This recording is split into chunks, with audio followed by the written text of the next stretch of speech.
दिनैनि नैबे खौरांगिरिनि गेजेरजों जों मोनसे मेसेजखौ जों फोरमायनो सानबाजों दिनै बर' माहारियारि फरायसा आफादनि नैबे 4थि सानखौ जोङो मोननो हानानै जों जोबोर रंजानायखौ जोङो मोनदों।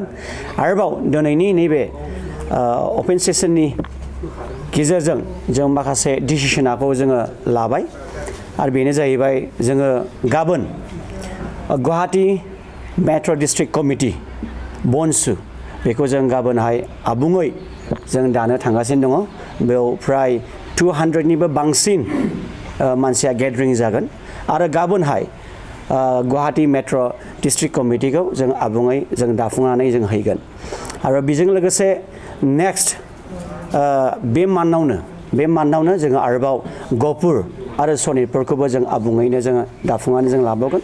बिथांमोना मोनसे कमिटिखौ अलरेडि खालामनानै दंखायोखा। जों थांनानै बिथांमोनखौ जों अथ टेकिं लानायाव जों मदद हैगोन। बे उइदिन दिस मान्थ उइदिन फेब्रुवारियाव जों बेफोर खामानिफोरखौ जों आबुङै मावलांगोन आरो बेजों लोगोसे जोङो गामि ओनसोलाव माखासे सांग्रांथि मेलखौ जों लाबाय थादों आरो दानो आपकामिं बे मासावनो जोंना मेट्रिकनि एग्जाम हाई सेकेन्डारिनि एग्जाम फैगासिनो दं। बिथांमोनखौ जोङो बेस्ट विशेसखौ जोङो हरदों जाहाथे साफ्रोमबो लिरगिरि बिथांमोना मोजाङैनो देहा सोलेरखौ मोननानै आरो मोजाङैनो लिरनो हायो।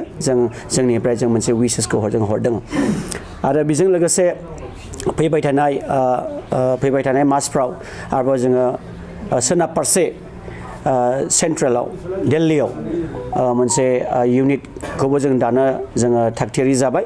बिथांमोनाबो मोजां रेसपन्सखौ हरदों। जों बर' माहारियारि फरायसा आफादखौ जों दिल्लीयावबो जोङो बावैसोनि गेजेरावनो जों आबुङै दाफुंहैगोन आरो बेजों लोगोसे सानजाहा मेघालया स्पेसियेलि केपिटेलाव शिलंआवबो जोङो रायलायबाय दं। बिथांमोनाबो दिनैहाय बर' माहारियारि फरायसा आफादखौ लेंहरगासिनो दङ। जों बिथांमोनजों जों सावरायबाय थादों आरो बेयावबो जों खम समनि गेजेरावनो मोनसे शिलं इउनिट बर' माहारियारि फरायसा शिलं इउनिटखौ जों आबुङैनो जों दाफुंलांगोन आरो इउनिट दानायजों लोगोसे खोन्दोसा दानायजों लोगोसे बा खोन्दो दानायजों लोगोसे बेबायदिनो जों हारिनि जौगाथायनि माखासे खामानिखौ जों थाद'हायै जों खामानिखौ जों मावलांगोन। मानो होनना बुङोबा बर' हारिया रावनिबो आथिं सिङाव थाग्रा हारि नङा आरो जों जौगानायाव जोंखौ रावबो हमथानोबो हाया। बिभिन्न साइडआवनो बिभिन्न एक्टिभिटिसफ्रावनो जोङो आवगायलांगोन। दासिमहालागै मोनबेसे डिस्ट्रिक्टआव दानाय जाखो? जोङो दासिमाव जोंनि आबुङै बड'लेण्ड ओनसोलाव थानाय मोनफ्रोमबो डिस्ट्रिक्टआव जोङो दाफुंनो हाबाय आरो बेजों लोगोसे माखासे जिल्ला दंबावो आउट अफ BTC बेखौबो जोङो दाफुंनो जों थांगासिनो दं।